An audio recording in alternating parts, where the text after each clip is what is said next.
Have you ever wondered why some people rise above financial chaos while others drown in it? Have you noticed how a single thought can either sabotage your wealth or multiply it? Have you felt that your relationship with money depends more on your mind than on your income? John D. Rockefeller used to say, "A man who masters his mind will eventually master his fortune." That belief was not poetry to him. It was strategy. It was the foundation upon which he built the greatest financial empire of his era. Rockefeller was not born with privilege, influence, or economic comfort. He came from instability, uncertainty, and a household where money was often unpredictable. And instead of seeing that as a limitation, he transformed it into the strongest training his mind would ever receive. From an early age, he discovered a truth most people ignore their entire lives.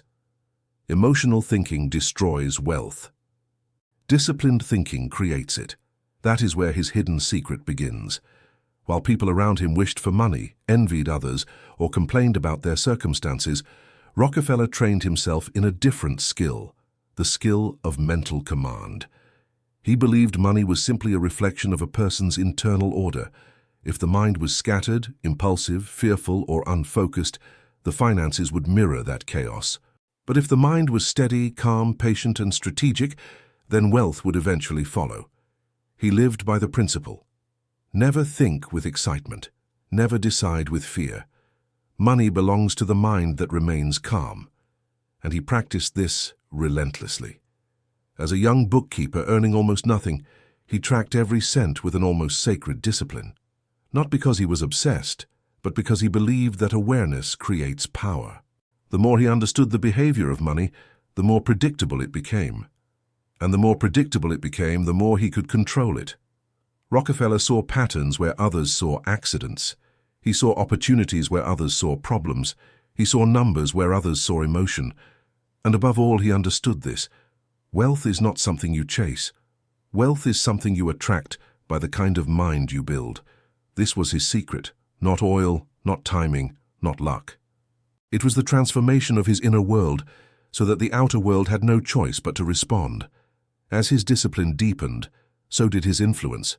He learned to delay gratification, to control impulses, to analyze before acting, and to think with a long-term vision when everyone else demanded immediate results.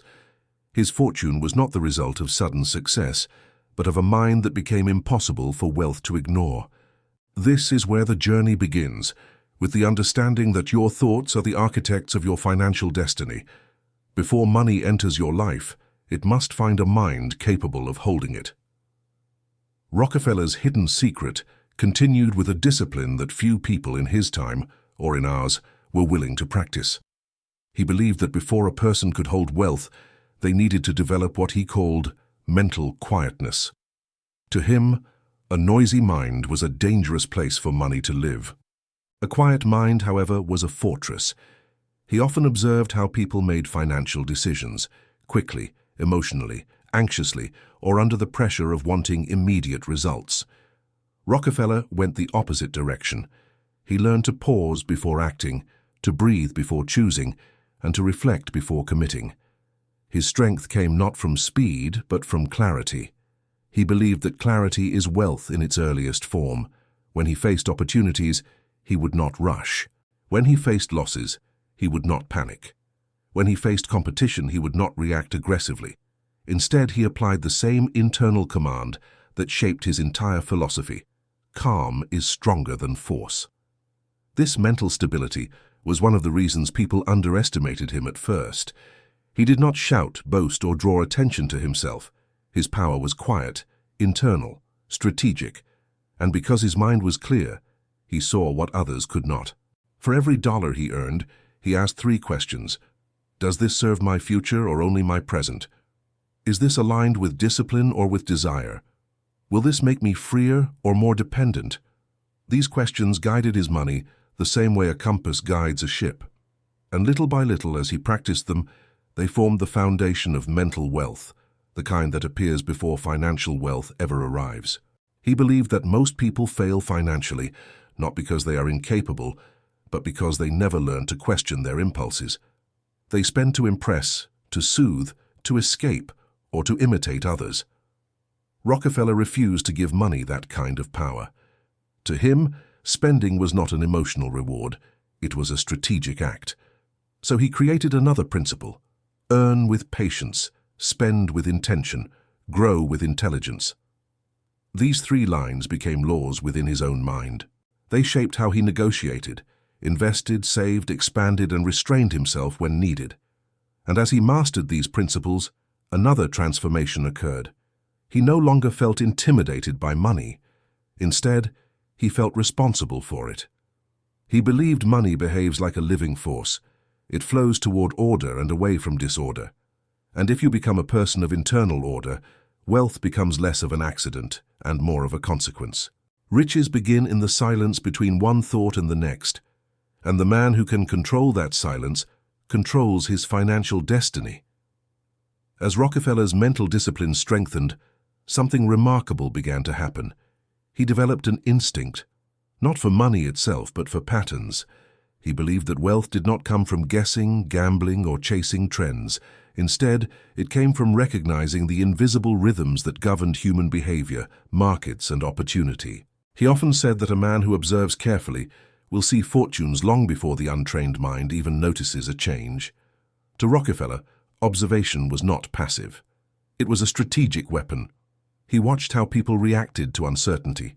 He noticed how crowds panicked, how investors followed emotion like a tide, and how even intelligent men lost control when fear or greed entered the room. Where others saw chaos, Rockefeller saw predictability. Because humans, he believed, behave the same way across time. They overestimate their strength in good times, they underestimate their resilience in bad times, and they rarely look ahead when comfort blinds them. Rockefeller used these insights not to manipulate, but to remain steady when the world shook. He understood that financial storms arrive in cycles, and the man who is mentally prepared does not drown, he expands. This is why one of his most consistent practices was anticipation. He would sit alone at night, reviewing numbers, reading reports, and reflecting quietly on shifts he sensed long before they became visible. He believed that if a man wanted to build something extraordinary, he needed to think before others thought, move before others moved, and stay calm while others panicked. His guiding principle was simple: do today what others avoid, so tomorrow you can do what others cannot. This philosophy shaped every stage of his empire. While competitors spent recklessly to appear powerful, Rockefeller saved strategically to become powerful. While others chased risky deals for quick results, he chose slow, steady structures that built unshakable foundations. While others fought for attention, he fought for consistency. He saw wealth as the result of quiet preparation, not loud ambition. But his deepest insight, the one he rarely shared publicly, was this: your thoughts negotiate on your behalf long before you enter the room. If your thoughts are fearful, opportunities shrink. If your thoughts are impulsive, decisions weaken. If your thoughts are disciplined, wealth listens. He believed the mind was a silent negotiator, shaping outcomes before a single word was spoken. This is why he trained his thinking with the same seriousness that others trained physical skills. He saw mental mastery as the highest form of leverage. And it worked. Not because he was lucky, but because he became a man whose internal stability created inevitable external results. Rockefeller grew rich, not by chasing money, but by mastering the thoughts that shaped his future. He saw patterns others refused to see, because he had trained his mind to be quiet enough to notice them. As Rockefeller's mind sharpened, he discovered another profound truth: wealth multiplies only in the presence of responsibility. To him, money was not a symbol of success. It was a test of character. He believed that anyone can earn money, but only a disciplined mind can keep it, and only a wise mind can grow it. He often observed how individuals treated their first income, their first savings, their first profit. Most reacted with excitement, celebration, or immediate spending. Rockefeller reacted with calculation. He believed that every dollar carried a question: will you manage me or will I manage you? And in his life the answer was always the same. He managed the money, never the opposite. This sense of responsibility shaped his decisions. He did not spend out of impulse. He did not invest out of pressure. He did not allow envy or comparison to dictate his actions. Rockefeller maintained a firm belief. A man who cannot control small amounts of money will never control large ones. So he trained himself meticulously. Whenever he earned, he asked, "What does this create? What does this cost in the long term? Does this strengthen or weaken my foundation?" These questions were not about frugality. They were about identity. Rockefeller understood that every financial decision constructs a version of oneself, disciplined or reckless, patient or impulsive, prepared or vulnerable. And with this mindset, he practiced one of the most overlooked skills of wealth: delayed reward. To Rockefeller, the ability to wait was an asset more valuable than money itself. He watched countless men sabotage their futures because they could not endure temporary discomfort. They wanted luxuries before building the structure to sustain them. They wanted recognition before becoming worthy of it. They wanted success without the mental maturity to handle it. Rockefeller chose the opposite path. He did not fear waiting. He feared rushing. He believed that the man who rushes invites mistakes, and mistakes are expensive. Patience, however, compounds. It builds stronger choices, clearer vision, and deeper results. So he lived with intention. When he saved with purpose. When he spent with strategy. When he invested with foresight. And because he lived this way, money began to trust him. Or at least, that is how he described it. To him, wealth was not random. It responded to discipline the same way crops respond to careful planting. If the preparation was right, the growth was guaranteed. But Rockefeller also saw something else. Men who feared responsibility feared wealth.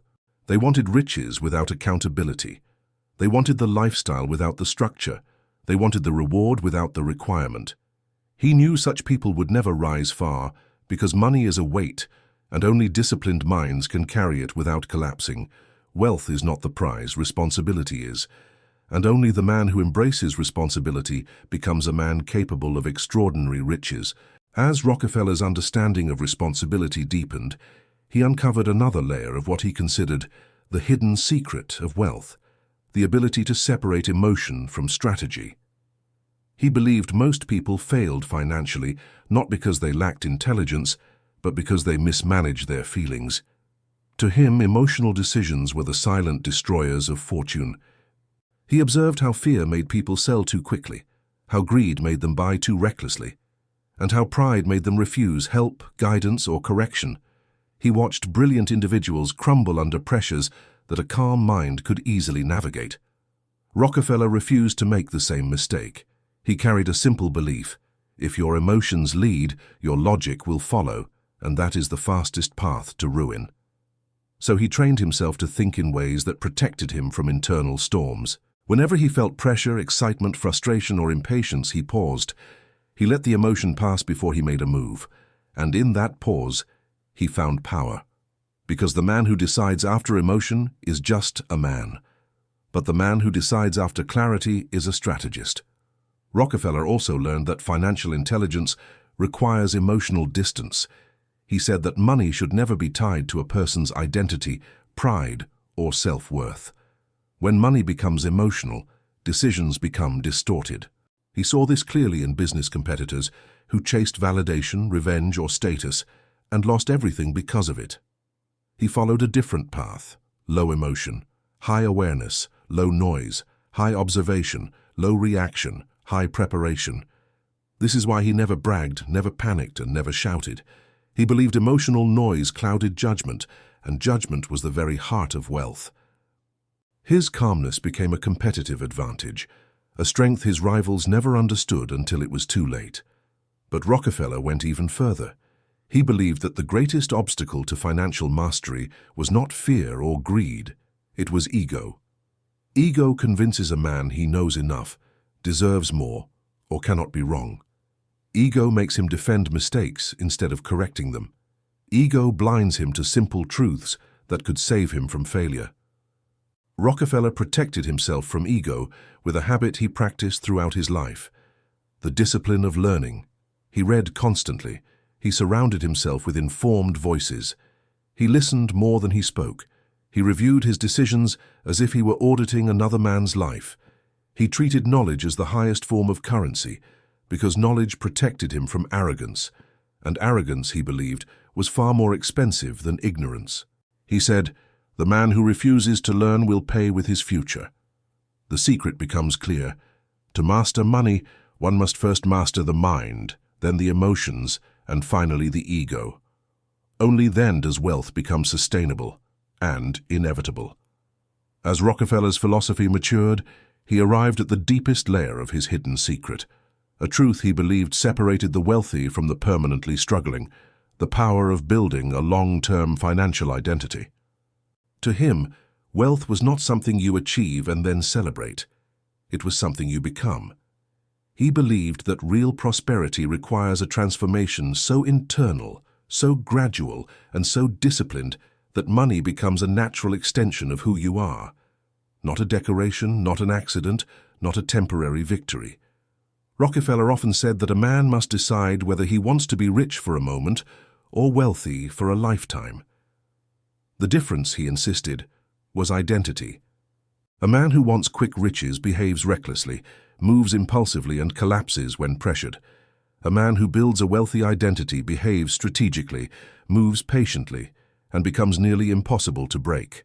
This identity, he believed, was formed through daily habits: consistency over intensity, patience over urgency, logic over emotion, discipline over desire, clarity over confusion. Rockefeller believed that every small decision, every dollar saved, every purchase avoided, every investment studied, every unnecessary emotion controlled, was a brick in the construction of that identity. Each choice strengthened the structure or weakened it. He lived by a principle that shaped the architecture of his entire fortune. You do not rise to the level of your goals, you rise to the level of your habits, and his habits were unshakable. While others drifted from motivation to motivation, Rockefeller anchored himself to discipline.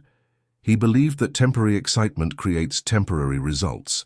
Only daily, consistent behavior produces wealth that lasts. He also understood one final truth about money. Wealth gravitates toward reliability.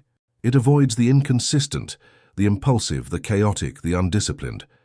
It fears instability and flees from emotional turbulence, but it grows, multiplies, and settles in the life of someone who treats it with structure, purpose, and respect. This is why Rockefeller never chased wealth. He prepared for it.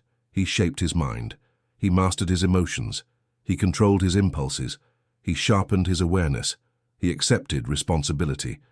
He built habits that turned him into the kind of man wealth could trust, and in doing so, he proved something extraordinary. Money does not change a man. It reveals the man he has already become. Rockefeller's fortune was not built by luck, oil, or timing. It was built by a mind crafted for success long before success appeared. His hidden secret was never a technique. It was an identity shaped by discipline. Because the truth he lived by is the truth you have now learned. Before money fills your hands, it must first obey your mind.